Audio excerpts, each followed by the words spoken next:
بسم اللہ الرحمن الرحیم۔ دوستوں، تیسرا حصہ محرم حرام 10 محرم کا۔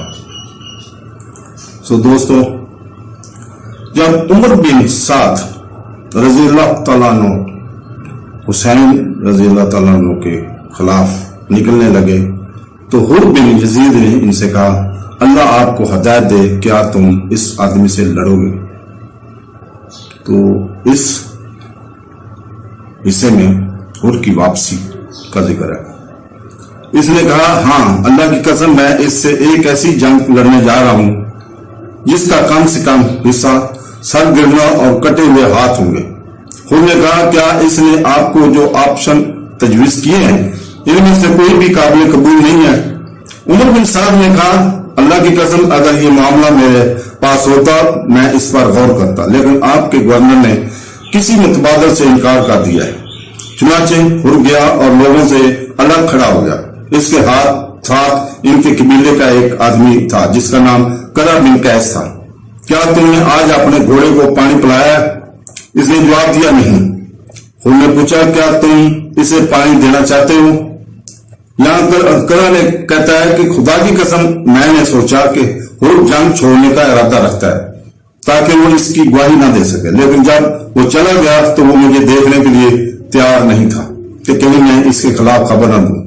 تو میں نے اس سے پوچھا کہ میں نے پانی نہیں پلایا، لیکن میں اسے پانی دینے جا رہا ہوں۔ پھر میں نے وہیں چھوڑ دیا جہاں وہ تھا۔ خدا کی قسم اگر وہ مجھے بتا دیتا کہ وہ کیا کرنے کا ارادہ رکھتا ہے تو میں اس کے ساتھ حسین علیہ السلام کے پاس جاتا۔ اسی دوران حر آہستہ آہستہ حسین علیہ السلام کے قریب ہونے لگا۔ اس کے قبیلے کے مہاجر بن اوس نامی ایک شخص نے اس سے پوچھا، اے ابن یزید، تم کیا کرنا چاہتے ہو؟ کیا آپ ان پر حملہ کرنا چاہتے ہیں؟ حر خاموش رہا اور اس پر ایک زبردست لرزہ طاری ہو گیا۔ تو اس شخص نے کہا، اے یزید کے بیٹے، اللہ کی قسم آپ جس حالت میں ہیں وہ مجھے مشکوک بناتی ہے۔ اللہ کی قسم میں نے آپ میں اس سے پہلے کبھی ایسا کچھ نہیں دیکھا۔ اگر مجھ سے پوچھا جائے کہ اہل کوفہ میں سے سب سے زیادہ بہادر کون ہے تو میں آپ کا ذکر کرنے میں کوتاہی نہیں کروں گا۔ تو یہ میں آپ میں کیا دیکھ رہا ہوں؟ آج حر نے کہا، اللہ کی قسم میں اپنے آپ کو جنت اور جہنم کی آگ کے درمیان دیکھ رہا ہوں۔ اللہ کی قسم میں جنت کے سامنے کسی چیز کا انتخاب نہیں کروں گا، اگرچہ میں ٹکڑے ٹکڑے کر کے جلا دیا جاؤں۔ اس نے اپنے گھوڑے کو چابک مارا اور حسین علیہ السلام سے جا ملا۔ جب اس نے حسین علیہ السلام کو دیکھا تو اس نے اس سے کہا، میں تیرا فدیہ ہوں، اے فرزند رسول، میں تمہارا ساتھی تھا جس نے تمہیں واپس آنے سے روکا۔ میں آپ کے ساتھ راستے میں گیا اور آپ کو اس جگہ روکا۔ اس اللہ کی قسم جس کے سوا کوئی پرہیزگار نہیں، میں نے یہ نہیں سوچا تھا کہ لوگ آپ کی پیشکش کو قبول کرنے سے انکار کر دیں گے اور آپ کے بارے میں اس مقام پر پہنچیں گے۔ چنانچہ میں نے اپنے آپ سے کہا، اگر میں بعض امور میں لوگوں کی اطاعت کروں مجھے اس کی کوئی فکر نہیں، تاکہ وہ یہ نہ سمجھے کہ میں ان کی اطاعت نہیں کرتا۔ میں نے اپنے آپ سے کہا کہ یہ لوگ حسین کی پیش قدمی کو قبول کریں گے۔ خدا کی قسم اگر مجھے معلوم ہوتا کہ وہ آپ سے یہ قبول نہیں کریں گے تو میں وہ کام نہ کرتا جو میں نے آپ کے ساتھ کیا، لیکن اب میں تمہارے پاس اپنے رب سے توبہ کرتا ہوں اور آیا ہوں۔ میں نے کہا، اور اب میرا ارادہ ہے کہ تمہاری مدد کروں گا یہاں تک کہ میں تم سے پہلے مر جاؤں۔ کیا تم اسے توبہ کو قبول کرتے ہو؟ تو امام حسین علیہ السلام نے فرمایا، ہاں، اللہ تمہاری توبہ قبول کرے اور تمہیں بخش دے گا۔ آپ کا نام کیا ہے؟ اس نے جواب دیا، میں حر بن یزید ہوں۔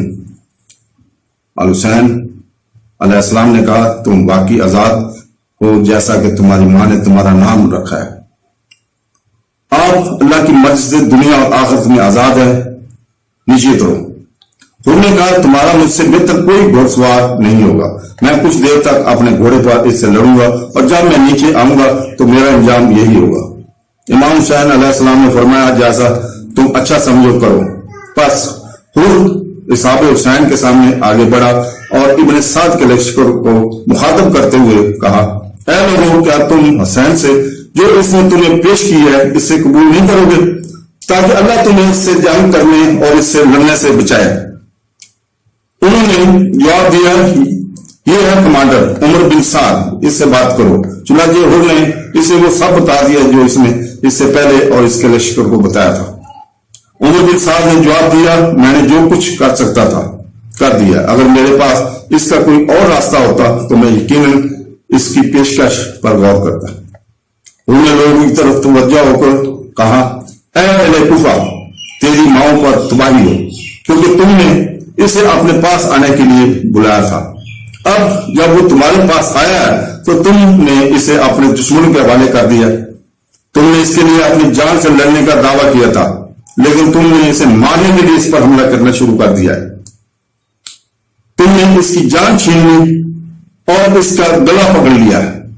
تم نے اس پر ہر طرف سے گھیر لیا ہے تاکہ اسے اللہ کی وسیع زمین کی طرف جانے سے روکا جائے، تاکہ وہ اور اس کا خاندان محفوظ رہے۔ وہ تمہارے ہاتھ میں قیدی کی طرح ہو گیا ہے، اب اسے اپنے نفع اور نقصان کا اختیار نہیں ہے۔ آپ نے اسے اس کی عورتوں، اس کے بچوں اور اس کے ساتھیوں کو فرات کے پانی پینے سے روک دیا ہے، جسے یہود نصارہ اور مجنون پیتے تھے، اور جس میں سوات کے خنزیر اور کتے رہتے ہیں۔ یہ ہیں خاندان حسین علیہ السلام جو پیاس سے مغلوب ہو چکے ہیں۔ تم نے اپنے بعد محمد صلی اللہ علیہ وسلم کی چھوڑی اولاد کے ساتھ کتنا برا سلوک کیا ہے۔ اللہ آپ کو پیاس کے دن پانی نہ دے، اگر آپ اس دن اور اس وقت اپنے اس موقف سے توبہ نہ کریں اور باز نہ آئیں۔ تو دوستو، کچھ پیدل سپاہیوں نے اس پر تیر چڑھا کر حملہ کیا، چنانچہ وہ گیا اور حسین علیہ السلام کے سامنے کھڑا ہو گیا۔ دوستو، جن لوگوں نے کوفہ سے عمر بن سعد کے ساتھ حسین رضی اللہ کے خلاف پیش قدمی کی تھی، ان میں سے ایک یزید بن زیاد بن معشر تھا۔ جب انہوں نے حسین علیہ السلام کی شرائط اور پیشکش کو ٹھکرا دیا تو یزید حسین علیہ السلام کی طرف مائل ہوا اور اس کے ساتھ ہو گیا۔ عشورہ بذریعہ حر کی تقریر، دوستو یہ ابھی تک اس کے واقعات ہیں۔